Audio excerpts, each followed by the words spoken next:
সেদিন ওই জঙ্গলের ভেতরে ওই প্রাচীন হাভেলিতে হিটলারের সেনাদের লড়াই করতে হচ্ছিল কিছু প্রেতাত্মার সাথে, যা তারা স্বপ্নেও কখনো ভাবেনি। কেন এই জঙ্গলটার বাইরে কেউ বেরোতে পারে না? দ্বিতীয় বিশ্বযুদ্ধের ইতিহাসের পাতায় কান পাতলে শোনা যায় হিটলার নাকি কালো জাদুর উপাসনা করত, তাই তার সৈন্যরাও নাকি এরকমভাবে কালো জাদু করে রেখেছিল এই প্রাসাদের মধ্যে। এই মুভিটার প্রায় শেষের দিকে এমন একটা টুইস্ট আসে যেটাই পুরো মুভির কাহিনীকেই বদলে রেখে দেয়।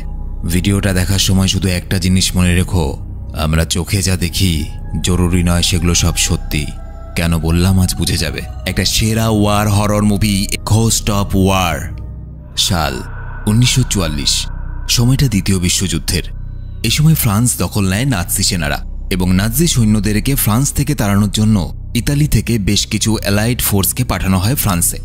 অনেক চেষ্টার পর তারা উত্তর এবং দক্ষিণ ফ্রান্সকে নিজেদের আয়ত্তে নিয়ে আসে, কিন্তু ইটালি সৈনিকরা খুব ভালো করেই জানত যে জার্মানরা এত সহজে তো ছেড়ে দেবে না, তারা বিভিন্নভাবে হামলা চালাতে থাকবে।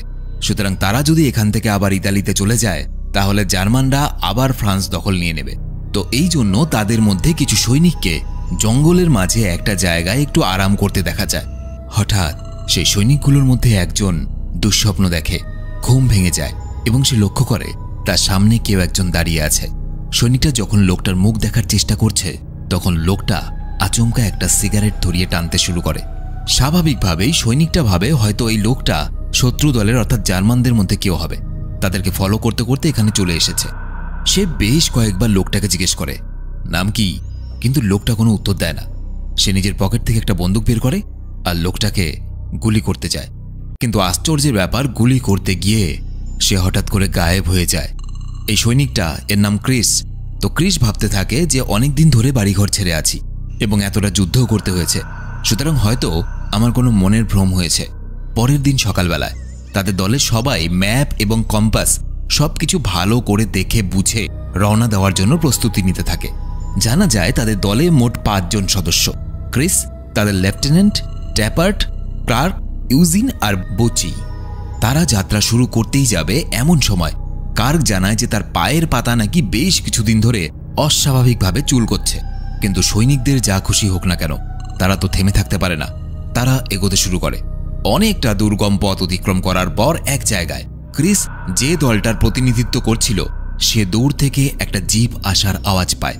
সবাই মুহূর্তের মধ্যে সতর্ক হয়ে যায় এবং আড়াল থেকে গাড়িটাকে গুলি করতেই যাবে এমন সময় দেখা যায় পুরো জিপটা ওখানে মাটির নিচে পুঁতে রাখা এক ধরনের বোমা অর্থাৎ ল্যান্ডমাইন বিস্ফোরণে উড়ে যায়।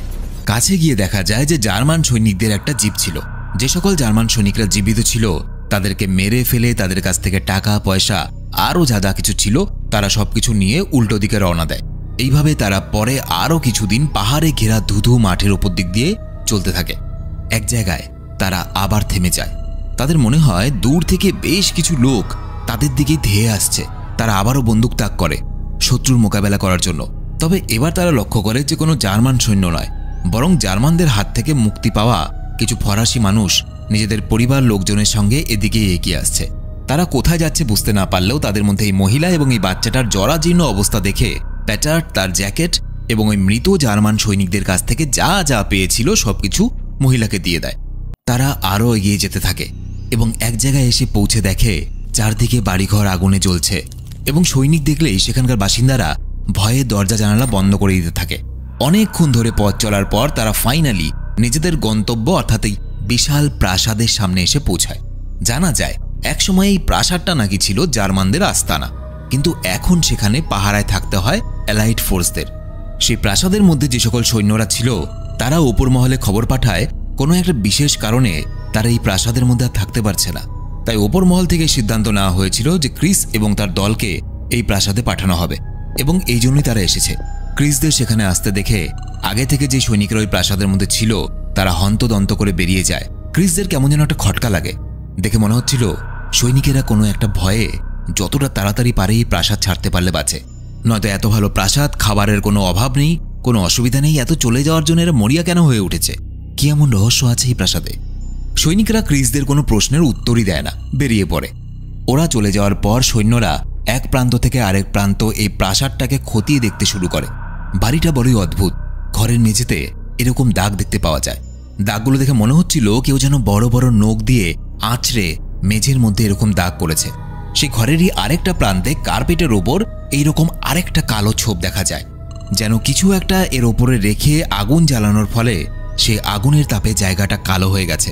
ঘরে নানান রকমের পুতুল দিয়ে ভর্তি, দেখলেই কেমন যেন গা ছমছম করছিল। অন্যদিকে বুচি একটা সিগারেট ধরানোর চেষ্টা করলে যতবারই দেশলাই জ্বালায় ততবারই নিভে যাচ্ছে। অবাক ব্যাপার। এমন সময় পেছন থেকে খুব জোরে একটা আওয়াজ শুনতে পায় বুচি। সে ভাবে তবে কি শত্রুদের কেউ সেখানে ঘাপটি মেরে বসে আছে। সে তাড়াতাড়ি পেছন দিকে গিয়ে একটা দরজা দেখতে পায়। তার মনে হতে থাকে আওয়াজটা এদিক থেকে আসছে। বুচি দরজা খোলার অনেক চেষ্টা করে কিন্তু পারে না, কারণ দরজাটা ভেতর থেকে বন্ধ। কিন্তু আশ্চর্যের ব্যাপার, বুচি সেখান থেকে চলে যাওয়ার সাথে সাথে এই দরজাটা নিজে নিজেই খুলে যায়। কি করে সম্ভব? সন্ধ্যাবেলা যখন তারা চিমনিতে কাঠকুঠো দিয়ে আগুন জ্বালিয়ে একটু আগুন পোহাচ্ছিল, এমন সময় ওপর তলা থেকে দুমদাম করে আওয়াজ আসতে শুরু করে। তারা সবাই আবারও সতর্ক হয়ে যায়, কারণ এখানে পদে পদে বিপদ। যে কোনো সময় জানমানরা হামলা করতে পারে। নিজেদের বন্দুক নিয়ে তারা ওপরে যায় এবং ওপরে গিয়ে দেখে কেমন যেন অদ্ভুত আওয়াজ ভেসে আসছে। ক্রিস আর কার্ক একসাথে একটা ঘরের ভিতরে ঢোকে এবং সেখানে আরেকটা দরজা ছিল। তারা সেই দরজাটার সামনে যাওয়ার সাথে সাথে দরজাটা নিজেই দরাম করে খুলে যায়। ক্রিস আর কার্ক প্রচণ্ড ঘাবড়ে যায়। সেখানে একটা বড় পর্দা ছিল। সেই পর্দা সরাতেই তারা এইরকম ভাবে আরেকটা পাতলা জানালার পর্দার ওপরে কারোর গলায় দড়ি দিয়ে ঝোলার ছায়া দেখতে পায়। কিন্তু হাওয়ায় পর্দাটা সরে যেতেই তারা কিচ্ছু দেখতে পায় না। তখনই পেছন থেকে একটা অদ্ভুত আওয়াজ ভেসে আসে। ক্রিস আর কার্ক পেছন দিকে দেখতেই দেখে রান্নাঘরে ইউজিন কিছু একটা করছিল এবং এর ফলেই ওই আওয়াজটা হচ্ছে। কিন্তু কেমন যেন খটকা লাগে। একটু আগেই তো আওয়াজ পেয়ে ইউজিন, ক্রিস এবং বাকিদের মতো এদিক ওদিক দেখছিল, তাহলে হঠাৎ করে সে রান্নাঘরে কখন গেল এবং রান্নাঘরে সে এগুলো কি করছিল? এই সমস্ত রহস্যের উত্তর মুভির শেষে পাওয়া যাবে। যাই হোক, সেদিন রাতের বেলা যখন তারা আবারও এক জায়গায় বসে আড্ডা দিচ্ছিল, তখন ইউজিনের হাতে বুচি একটা খাতা দেখতে পায়। জিজ্ঞেস করে, এটা কি? ইউজিন জানায় যে এই প্রাসাদের স্টোর রুমের মধ্যে থেকে এই ডায়েরিটা পেয়েছে সে। এই ডায়েরিটা আসলে একজন নাৎসি সেনার ডায়েরি, যেটাতে সেই নাৎসি সেনা বর্ণনা করেছে যে কিভাবে তারা সবাই এই প্রাসাদে একটা পরিবারের মতো থাকত।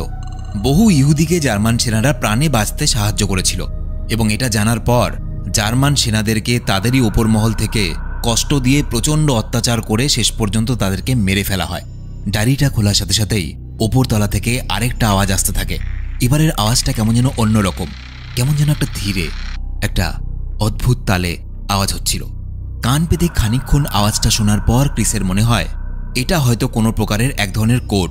মানে মানুষ যখন কথা বলার মতো অবস্থায় থাকে না, বিশেষ করে সৈন্যরা, তখন তারা একটা নির্দিষ্ট তালে আওয়াজ করতে থাকে। এই আওয়াজটা তারা এই জন্য করে যাতে শত্রুপক্ষ কিছু টেরও না পায়, অথচ তাদের যে সেনারা আছে তারা যাতে সবকিছু বুঝে যায় যে সে কি বলতে চাইছে। এদের মধ্যে একমাত্র ইউজিন এই বিশেষ কোডগুলো বুঝতে পারত। তাই ওই আওয়াজটাকে ফলো করে সে খাতার মধ্যে লিখতে শুরু করে।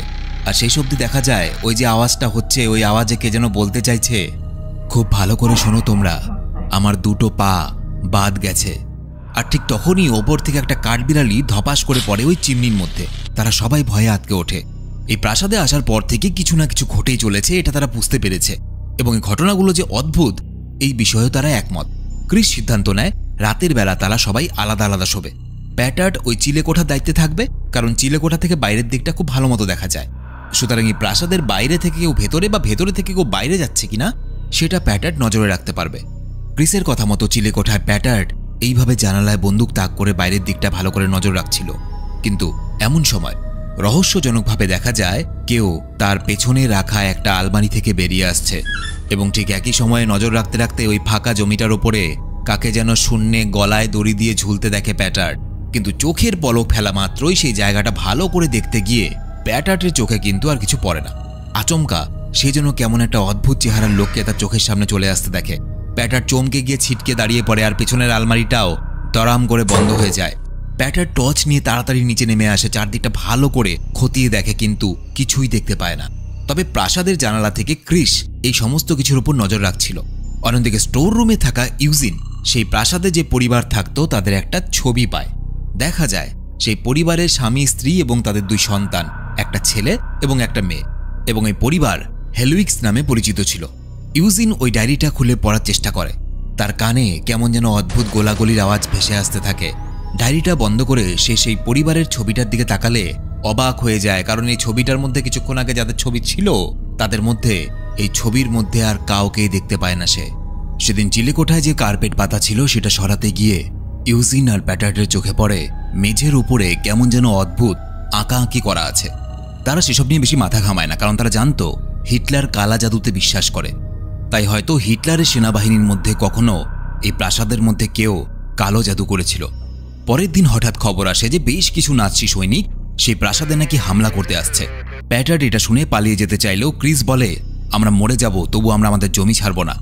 অনিচ্ছাকৃতভাবে হলেও ইউজিন আর প্যাটার্ট আবার চিলেকোঠায় যায় নজর রাখার জন্য।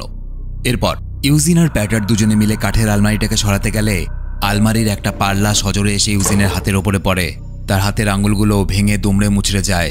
ইউজিন যন্ত্রণায় চিৎকার করে ওঠে এবং আলমারিতে লাগানো আয়নার দিকে তাকালে প্যাটার্ট একটা বাচ্চা মেয়ের ঝুলন্ত দেহ দেখতে পায়। কিন্তু অদ্ভুতভাবে পেছনে ফিরলে বাস্তবে কিন্তু সেখানে কিছু ছিল না। কিছুটা পরে নিজেকে একটু সামলে নিয়ে ইউজিন ক্রিস আর কার্কের সাথে হেডকোয়ার্টারে বার্তা পাঠানোর চেষ্টা করে যে তাদের উপরে হামলা হতে চলেছে, তাদের ব্যাকআপ দরকার। কিন্তু উল্টো তারা অদ্ভুতভাবে কিছু একটা আওয়াজ শুনতে পায় এবং সেই আগের মতো কোড ল্যাঙ্গুয়েজে কিছু শুনতে পায়। সেই কোড ল্যাঙ্গুয়েজে কেউ যেন তাদেরকে বারবার এই জায়গা থেকে পালানোর কথা বলছিল। হঠাৎই দেখা যায় যে একদল নাৎসি সৈন্য গাড়ি করে সেখানে এসে উপস্থিত হয়। ক্রিসরা তাড়াতাড়ি পজিশন নিয়ে নেয়। প্রথমে নাৎসি সৈন্যরা উকিঝুঁকি মারে এবং ভেতরে কাউকে দেখতে না পেয়ে সেখান থেকে চলেই যাচ্ছিল। কিন্তু এমন সময় প্রাসাদের কোনো এক প্রান্ত থেকে গুলির শব্দ হতে শুরু করে। এটা শুনে নাৎসিরা বুঝে যায় নিশ্চয়ই ভেতরে কেউ আছে। তারা জানালা দরজা ভেঙে ভেতরে আসতে শুরু করে এবং ক্রিসরা যেখানে পজিশন নিয়েছিল তার সামনেই একটা গ্রেনেড বা হাত বোমা ছুড়ে দেয়। বাকিরা পালিয়ে গেলেও বুচি সবাইকে বাঁচাতে সে গ্রেনেডটার উপরে ঝাঁপিয়ে পড়ে এবং দেখা যায় মুহূর্তের মধ্যে বুচির গোটা শরীরটা ছিন্ন ভিন্ন হয়ে যায়। ক্রিস কোনো মতো নিজেদেরকে সামলে প্রাণ বাঁচানোর জন্য ওই স্টোর রুমে আসে লুকিয়ে থাকার জন্য। তবে তার পেছন পেছন দুজন জার্মান সৈনিক ঢুকে এলে ক্রিস তাদের সাথে মোকাবেলা করে এবং বেশ কিছু নাৎসি সৈনিককেও মেরে ফেলে। অন্যদিকে সেই ঘরটা যেখানে ওই কার্পেটটা পাতা ছিল, যার নিচে আঁকাআঁকি ছিল, সেখানে গিয়ে ইউজিন লুকায় এবং তার হাতে লাগা চোটের ব্যথা সামলে নিয়েও সে নাৎসিদেরকে গুলি করতে গেলে তার সামনে হঠাৎ এরকম একটা ভয়ঙ্কর মহিলাকে দাঁড়িয়ে থাকতে দেখে সে। ইউজিন স্বাভাবিকভাবেই ভয়ে চোখ বন্ধ করে নেয়। খানিকক্ষণ পরে চোখ খুলে সে দেখে কিছু নাৎসি সৈনিকের গায়ে আগুন ধরে গেছে। কার্ক এই সময় বাথরুমে লুকিয়েছিল। সে যখনই দরজা খুলে সেখানে আরেকজন জার্মান সৈনিক ঢোকে। তবে কার্ক সেই জার্মান সৈনিকটাকে মারার আগেই সেখানে রাখা বাথটাবে ডুবিয়ে যেন কোনো অশরীরী সেই সৈনিকটাকে মেরে ফেলে। চিলেকোঠায় এক নাৎসি সৈনিক উঠে এলে সেখানেও প্যাটার্ট কিছু করার আগেই কোনো এক অশরীরী শক্তি যেন সেই নাৎসি সৈনিকটার হাত পা বেঁধে তাকে ঝুলিয়ে দেয়। এভাবেই একের পর এক নাৎসি সৈনিকরা ওই প্রাসাদের মধ্যেই শেষ হয়ে যায়। কিছুক্ষণ পর দেখা যায় বুচির দুটো হাত উড়ে গেলেও মুখের একটা দিক সম্পূর্ণ বিকৃত হয়ে যাওয়ার পরেও সে প্রাণে বেঁচে আছে। তাদের কাছে এক ধরনের বিশেষ ব্যথার ইঞ্জেকশন ছিল, তারা সেটা বুচিকে দেয়। এরপর তাদের সবাইকে এক জায়গায় জড়ো করে ইউজিন জানায় যে সেদিন যে সে ডায়েরিটা পেয়েছিল সেই ডায়েরিটা পড়ে সে বুঝতে পেরেছে যে নাৎসিরা হেলিক্স পরিবারের এক একজনকে ঠিক যেভাবে খুন করেছিল, একটু আগেই সেই পরিবারের অশরীরী আত্মা নাৎসি সৈনিকদেরও একই রকমভাবে শেষ করেছে।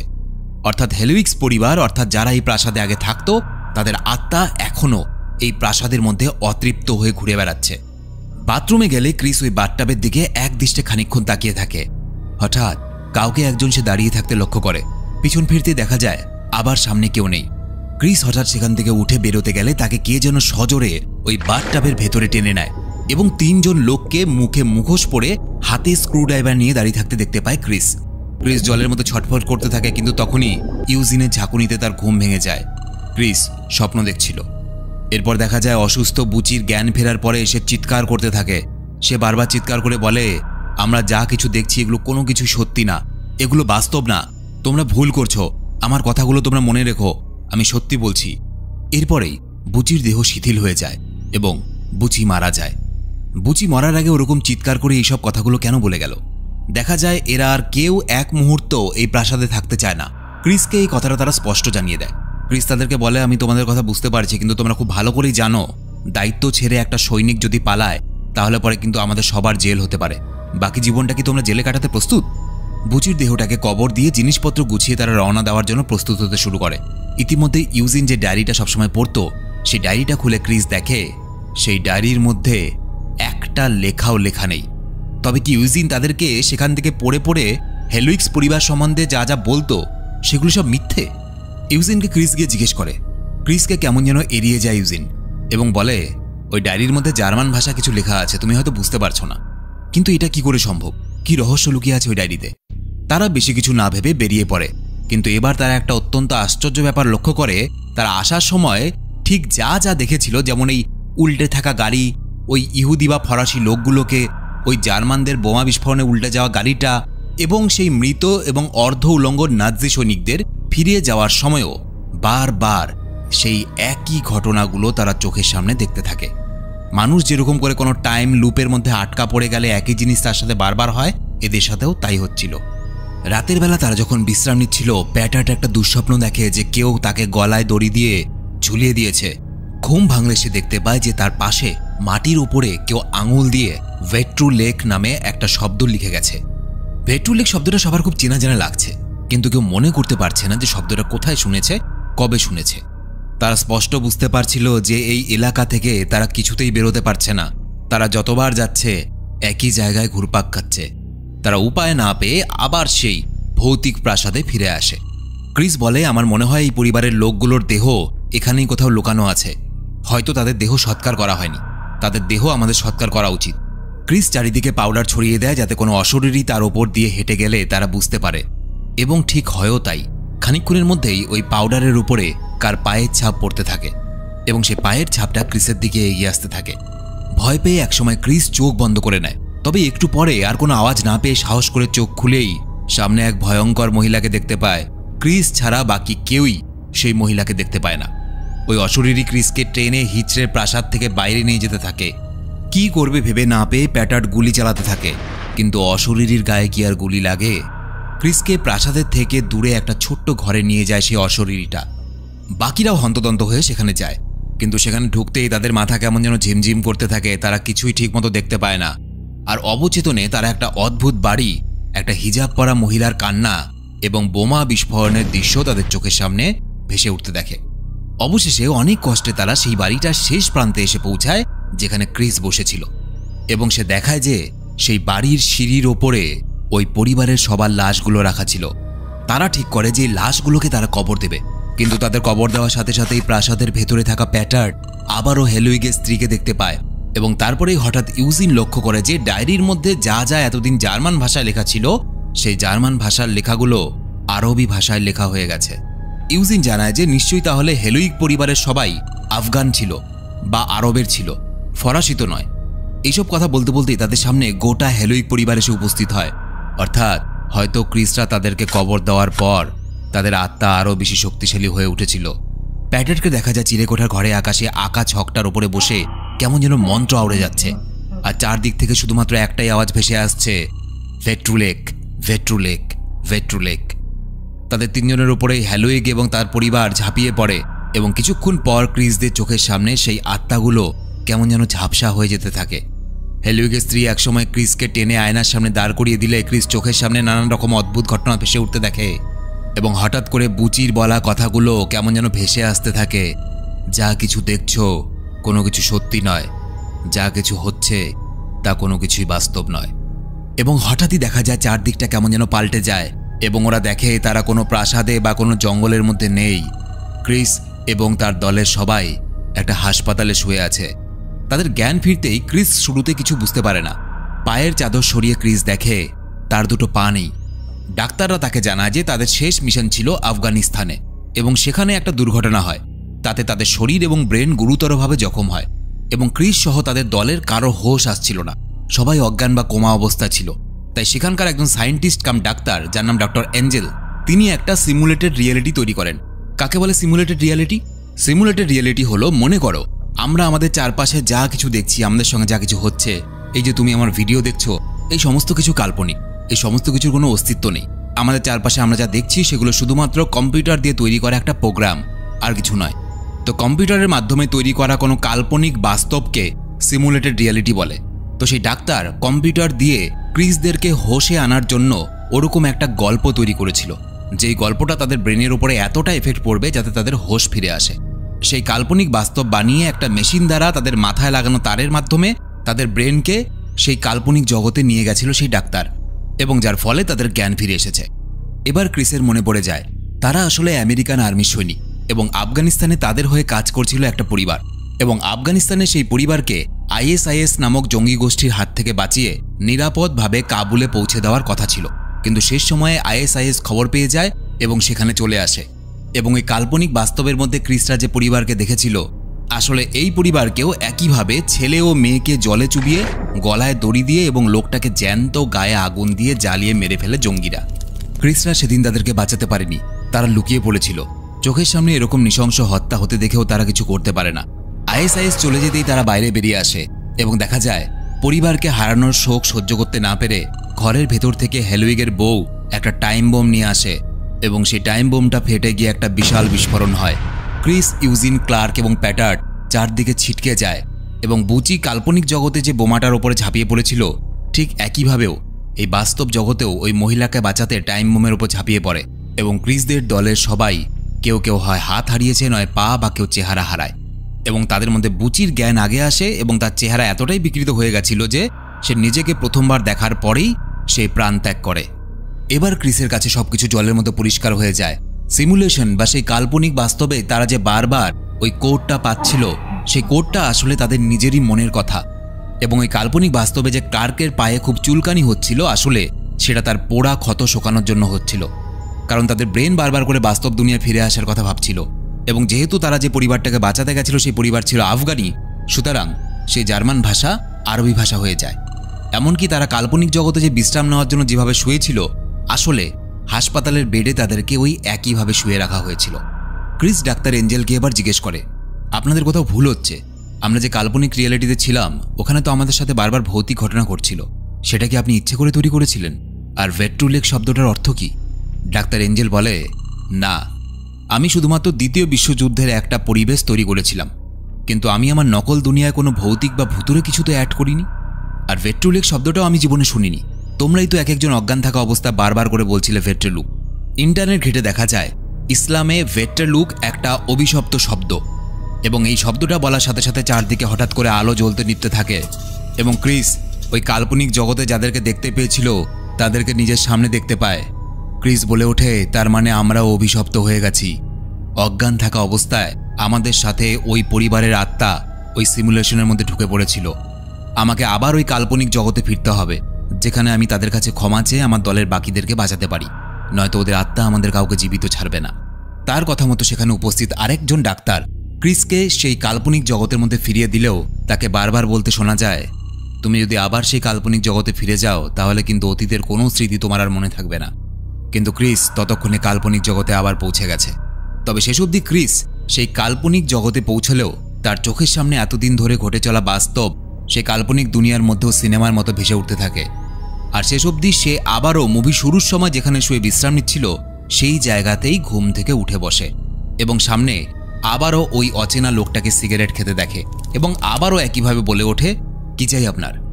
অর্থাৎ ক্রিসের সাথে কাল্পনিক জগতে যা যা হয়েছিল আবার একই রকমভাবে হবে। আর মুভিটা এখানে শেষ হয়ে যায়।